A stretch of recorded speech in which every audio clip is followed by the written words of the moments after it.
আলহামদুলিল্লাহি রাব্বিল আলামিন একবার কমপক্ষে, মানে প্রথমে আল্লাহর প্রশংসা করবেন, তারপর একবার দরুদ পড়বেন আল্লাহুম্মা সাল্লি আলা মুহাম্মাদ ওয়া সাল্লিম, তারপর হাত তুলে দোয়া শুরু করবেন।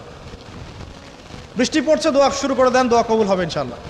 আজান দিয়েছে, আজান এবং একামতের মাঝখানের সময়টা আছে, এই সময়টা কাজে লাগান, দোয়া কবুল হবে ইনশাআল্লাহ। নামাজে দাঁড়িয়েছেন, সেজদায় গিয়েছেন, সেজদায় দোয়া করেন, দোয়া কবুল হবে ইনশাআল্লাহ। প্রশ্ন করে অনেকে যে ভাই সেজদায় কি বাংলায় দোয়া করা যাবে? হ্যাঁ যাবে, যদি আপনার নামাজটা নফল নামাজ হয়। কোন নামাজ হয়? ফরজ নামাজে করবেন না, নফল নামাজে করতে পারেন ইনশাআল্লাহ। সেজদায় বান্দা আল্লাহর সবচেয়ে কাছাকাছি থাকে, এই সময়ে বেশি বেশি দোয়া করতে রাসূল সাল্লাল্লাহু আলাইহি ওয়াসাল্লাম তাগিদ দিয়েছেন। দোয়া করলে ডাইরেক্ট কবুল হবে ইনশাআল্লাহ।